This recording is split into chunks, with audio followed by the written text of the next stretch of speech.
और अल्लाह का करम है कि हम लोग ताकतवर सियासी लोग इस शहर के अंदर शेख रशीद साहब ने पूरा हरा भरा करके गए हैं। और इसके लिए शेख रशीद साहब के जाने के बाद भी 12 जनवरी को आवाम ने बता दी कि हम आपके साथ हैं। तो ताकतवर लोगों के साथ ये साजिश रची जाती है।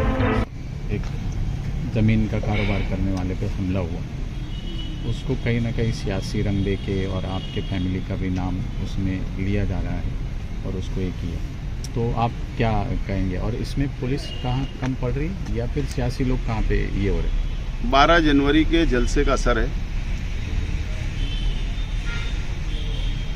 और ये सब हमने माइंड सेट किया है कि मालेगांव शहर की जनता जिस तरीके से शेख रशीद परिवार के साथ खड़ी है, ताकत के साथ, और सिर्फ वो खड़ी नहीं है, जनता ने 12 तारीख को दगड़ू ऑयल मिल के सभा के अंदर आकर ये संदेश दे दिया है हमारे विरोधक को कि हम शेख रशीद के परिवार के साथ खड़े हैं।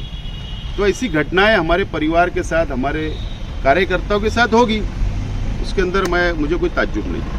आपके घर के एक व्यक्ति का नाम भी है क्या साजिश है? ऐसा है कि मेरा ये मानना है और पुलिस डिपार्टमेंट से विनती है, या तो मेरे परिवार को सुरक्षा दे दो, प्रत्येक पुलिस एक मेरे जो पॉलिटिक्स में है, जो मेरे परिवार के सदस्य हैं, उनको एक को पुलिस बंदोबस्त दे दे, ताकि ये सामने वालों को एक इत्मीनान रहेगा कि हम नहीं थे, या हमको नहीं दे रहे तो हमारे जो विरोधक जो हम पे इल्ज़ाम लगाते हैं या उनको बंदोबस्त दे देवे। कहीं ना कहीं ये रुकना चाहिए, जो गलत बातें, जो झूठे आरोप लगाकर, झूठी फरियाद देकर जो हमारे परिवार के लोगों को, हमारे कार्यकर्ताओं को जानबूझकर झूठे केस में फंसाने की कोशिश की जाती है, ये कहीं ना कहीं रुकना चाहिए। ये विनती है पुलिस से, और बहरहाल हमको पुलिस से ज़्यादा विश्वास कोर्ट के ऊपर है, वहाँ पर न्याय मिलेगा। हमारे जो भी झूठे इल्ज़ामात लगे उसके ऊपर न्याय मिलेगा।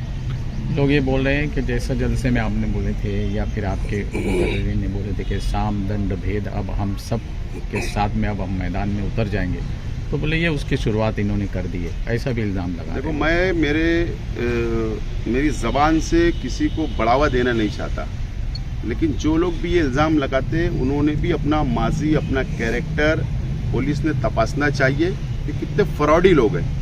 अब इन लोगों के बारे में बोलना मैं समझता हूँ कि उचित नहीं है, और इसीलिए मैं बोल रहा हूँ ना कि हमको सुरक्षा दे दे या उन सामने वालों को सुरक्षा दे दे। ये तो आप कैसा है, किसका व्यक्तिगत इंटरनल किसी का कोई भी झगड़ा होगा, कोई भी पॉलिटिकल, उनके साथ कुछ झगड़ा होगा तो हमारा ही नाम आएगा।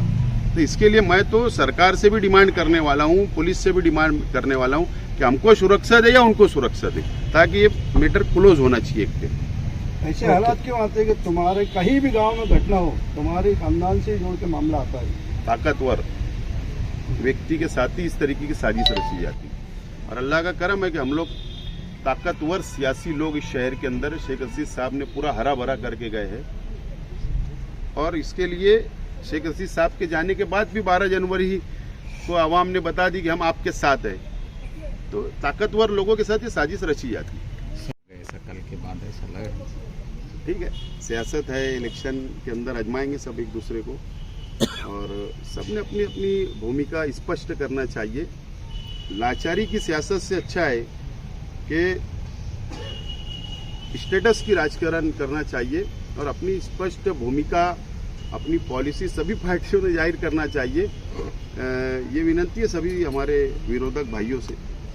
रशीद साहब के कार्यकाल में पूरा शहर अपोजिशन पार्टियां सभी थी, तो ऐसे आपके हालात भी आ गए, अब क्या आएंगे? उसके लिए बिल्कुल मैंने तकरीर के अंदर यही मैसेज संदेश दिया हूं कि शेख रशीद साहब के जाने के बाद हम लोगों को, हमारे परिवार को, हमारे पार्टी के कार्यकर्ताओं को कमजोर ना समझे।